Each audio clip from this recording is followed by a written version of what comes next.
Hello everyone, I hope you're doing well. Today we're going to talk about the Philidor defense and, in the endgame, the Philidor defense and the Lucena. This usually happens when you are down a pawn, and when you're down a pawn in a rook endgame, there are two potential outcomes. First of all, it's a draw, and second of all, it's not a draw. Now, to be not joking anymore, there is a very simple way to realize and remember whether or not, and basically recognize in your games whether or not you are lost or not.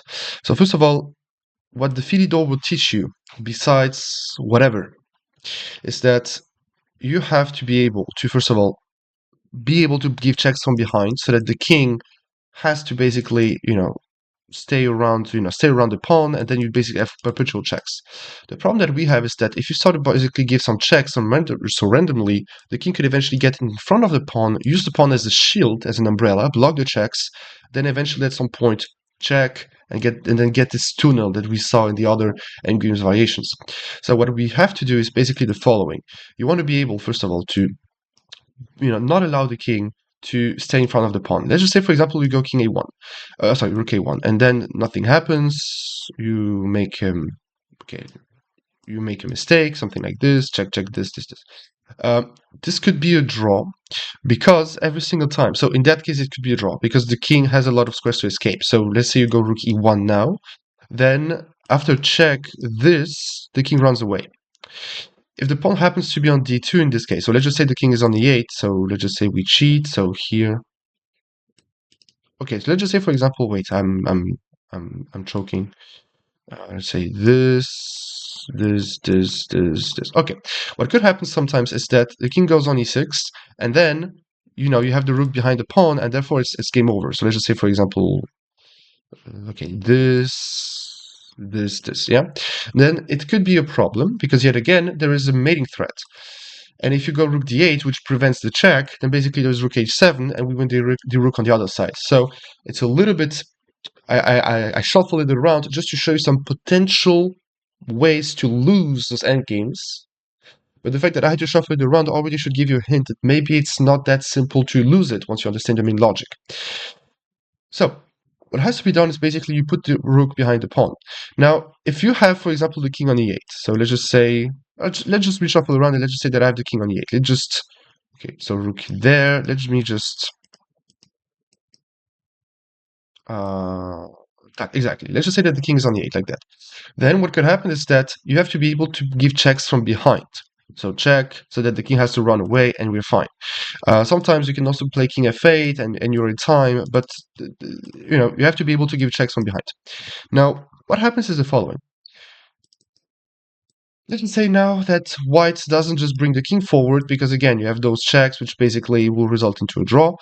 You can always come from behind, and if they push the pawn, then you have this infinity amount of checks, where no matter what they will try, you will be in time to protect, right? Then there is a moment where you can lose it. It's a moment where the king just runs completely away. So in that case, you do have to move king e7, which gets the pawn. But a mistake that does happen very often is that you give a check and they go king f8, which means that now after a check, they transitioned basically from a Philidor position, where it's a draw, to a Lucena, where they block the checks with the rook. And the problem is now the pawn is basically, promoting. Check this, and a promotion, double check, and it's game over. So small introduction. Now let's just re-synthesize everything because I feel like I'm lost. I don't even know what I just yapped about. So rook a1, and the goal is just to give checks from behind. Let's just say white waits, yeah. Then again, you can give checks from the side, you can give checks from behind. Your goal is that you don't want to get, you don't want the king to get too cozy in front of the pawn. So if you give checks from behind, this is all right. Because if king e6 now, then, rook e1, and the king can't go on f7 in order to support the pawn, because we're in time to capture the pawn. And if king f6 trying to push the pawn, again, you have checks. This checks. This, and now be careful, this is not the same. Now if you go check, rook there, in that case, it's not the same scenario as before, because the king isn't ready to support the pawn. So it's not really a tunnel. And even though the pawn is pushing, I'm sorry, king there, the pawn is exactly not pushing anymore because you have the rook behind the pawn. So the best setup for white would really be to just make sure that, first of all, the rook doesn't, for example, block the checks. Let's just talk about that. Let's just say right now that white goes for this type of thing where they try to block the checks with the rook. then the whole point is that if something like this happens, the whole point is you can always come back into a pawn, king and pawn endgame, the same way we saw it before, and then your goal would be to calculate and evaluate and just try to realize whether or not this king will get in front of the pawn. In that case, in this particular case, it's not the case. You can go, for example, king e7, trying to go king e6, and now if they go king d5, king d7, opposition, and then we are getting again the same pattern that we just had in the other endgame where it's a draw. So just to re-synthesize everything, you're having the Philidor defense, which is a draw because you give checks from behind. What you have to be careful about is if we trade the rooks, you have to be careful and make sure that you will fall back into the pawn game where you will have, the king that will be putting the opposition, and then we will get the draw. Now, I think that yeah, exactly. There is a question. What if white tries to push the pawn and get ahead? Then it's a very simple draw. You can just give those checks from behind forever, check, check, check this, and then of course if the king runs too far away, you can just block the pawn and get it back, and otherwise it's just a draw. And where the Lucena position becomes very interesting is that at some point, white manages to block, and this is where the problem will begin. So it's just a small introduction because the Philidor is not the whole. I mean, it's the whole thing, but it's also a small introduction to what has to be understood.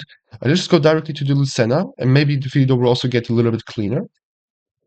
Let's just say now that we have the pawn on the seventh, and this is what we have to avoid. And by playing the Philidor, we always have, the king, in front of the pawn, but the pawn is very far away, and therefore we have times, we have enough time to basically give checks on this side where the pawn is on the fifth, and give checks from behind when the pawn is on the sixth.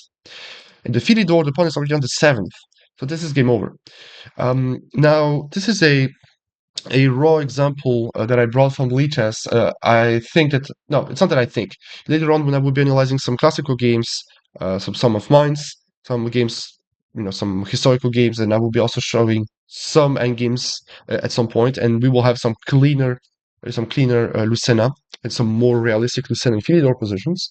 But the whole point being that you have to realize that the way you win as white is by blocking the checks with the rook, and now since the pawn is on the seventh, if you manage to get your king out of the eighth square and you manage to block the checks with your rook, you will basically win because the pawn will be promoting. Now, this is an example that came from Lichess. It's a pretty clean one. So in this position, you have to start with king f2. Oh, sorry, rook f2, because you want to get the king out. Again, you want to promote. The problem is the king is blocking you and the rook is blocking you. So what you play is that you go rook f2. Now, if king e6, and it's simple, you go king e8 and you're just promoting, right? And if they go for this, it doesn't change anything. Now let's go back. Here, king g7 is played, and now we really want a king to get out. The problem is there are so many checks. Check, check, check, check, check, this. And after king d5, we would like to see the rook blocking the checks. Or we would like to see the rook ready to basically block the checks. So this is why in this position we prepare its way out by playing rook on the fifth or rook on the fourth. Now, usually a rook on the fifth is better because the king can always, for example, if the king is very close to the pawn, with the king on the fifth, if the king manages to, for example, block the pawn in its way to promote, we have to be ready to come back. Now in that case, it would still be a draw because king b8 here, this would be a draw. So, small reminder, rook on the fifth. And now the goal is simple. Rook f4, rook f5, and in that case, it would be king g6. So let's just use rook f4 so that the idea stays clear. Rook c2, and now we can get the king out, because at some point we will use the rook as an umbrella, yet again. Now, I'm very often talking about umbrellas. It's when you use your own pieces or your opponent's pieces to block their own attack. In that case, we're blocking the rook with our rook, so we're using the rook as a shield or as an umbrella. Now the pawn is free to go and free to promote. Now, I'm just thinking about the fact that it does happen sometimes. It does happen sometimes that your opponent tries to give checks from the side of the board. So, for example, we go king e7, and now they try to basically, block the pawn from the side. This is not a thing. This is really not a thing because the king is already out. So all you have to do is just making sure that at some point you will get the umbrella also from the side of the board. For example, king g6. Now you would like to promote.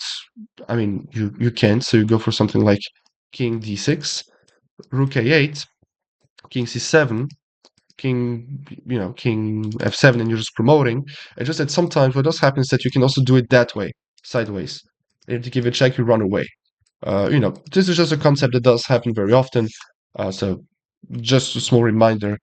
But you do get the two main aspects. So just to re-summarize, in the Philidor defense, you're blocking every single advance of the pawn by giving checks from behind. And when the pawn is on the fifth, you sometimes have to prevent a checkmate threat to give checks from the side.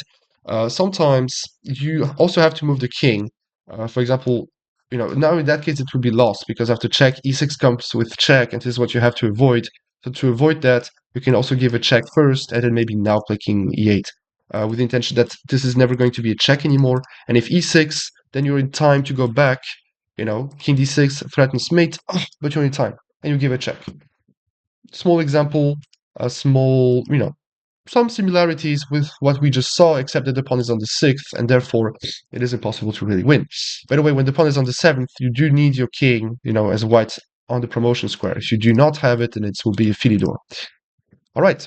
So it was a small introduction. Let's just see then, let's just talk about the next theme. We will also talk about pawns on the seventh, plus, plus bad rooks, and we do have a couple of good positions arriving now. So see you in the next chapter.